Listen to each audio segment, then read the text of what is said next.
পিতা ঈশ্বর আমাদের এক মুহূর্তের জন্য ছেড়ে দেন না। পিতা ঈশ্বরের ধন্যবাদ দিই।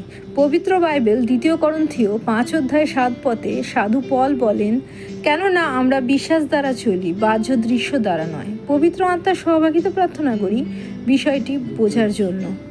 পার্থিব জগতে যা কিছু আমরা চারপাশে আমাদের আছে তা কিছু অনুভব করার জন্য আমাদের যে ইন্দ্রিয় লাগে সেই ইন্দ্রিয় পিতা ঈশ্বর আমাদের দান করেছেন। 5টি ইন্দ্রিয় ছোটোবেলা থেকে আমরা পড়ে আসছি। আমরা দেখতে পাই, আমরা শুনতে পাই, আমরা স্পর্শ করতে পারি, আমরা স্বাদ নিতে পারি আমাদের জীব দ্বারা, এবং আমরা গন্ধ নিতে পারি।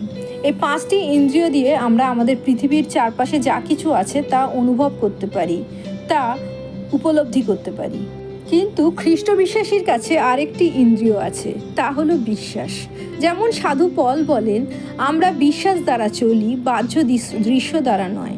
দৃশ্য যা আমরা দেখতে পাই, যা আমরা অনুভব করছি ত্বক দিয়ে, যা আমরা শুনতে পাচ্ছি, যা লোকে বলছে আমাদের নামে বা আমাদের নিয়ে, এই সকল কিছু পার্থিব ইন্দ্রিয়ের ওপর শয়তান নানা রকম কারুকার্য করতে পারে এবং তার নিজের ইচ্ছা মতো আমাদের যা সে চায় তা দেখাতে পারে। কিন্তু বিশ্বাস যা প্রভু যিশুর ওপর আমরা করি, পিতা ঈশ্বরের ওপর আমরা করি, তার ওপর শয়তান হাত দিতে পারে না, যতক্ষণ না আমরা এই 5টা ইন্দ্রিয়র বশে না পড়ে নিজেরা বিশ্বাস থেকে সরে আসি।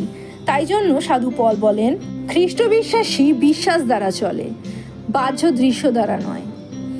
আমাদের চারপাশের পরিবেশ হয়তো আমাদের বলতে পারে আমরা দারিদ্রতার মধ্যে দিয়ে চলছি, কিন্তু বাইবেলের বাক্য বলে প্রভু যিশু আমাদের জন্য ক্রুশে আরোহণ করছিলেন তখন দরিদ্র হয়েছিলেন, যেন আমরা সেই রাজার সচ্ছলতায় সচ্ছল হয়ে উঠি।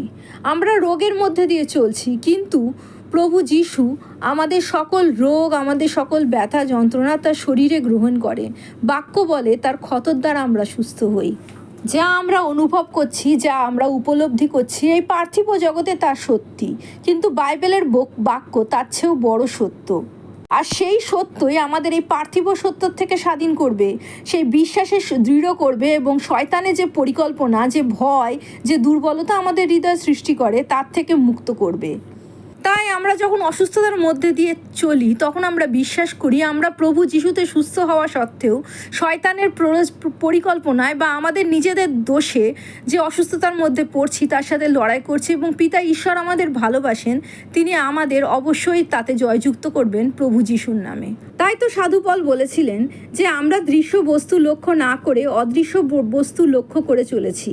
পার্থিব সকল কিছুই ক্ষণকাল স্থায়ী, সেই সকল ক্ষণকাল স্থায়ী বস্তু আমরা আমাদের পঞ্চ ইন্দ্রিয় দিয়ে উপলব্ধি করি, কিন্তু আমাদের যে বিশ্বাস, যে আমাদের ষষ্ঠ ইন্দ্রিয়, তার মাধ্যমে পিতা ঈশ্বরের সকল প্রতিজ্ঞা এবং সকল আশীর্বাদ আমরা আমাদের জীবনে উপলব্ধি করি। আমরা যে অনন্ত জীবন যাপন করছি এই পৃথিবীতে থাকতে থাকতেই যখন আমরা প্রভু যিশুকে বিশ্বাস করছি, সেই পরম সত্য আমরা উপলব্ধি করি।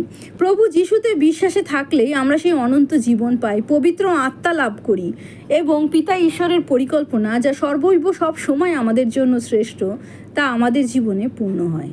প্রভু যিশুর জয় হোক।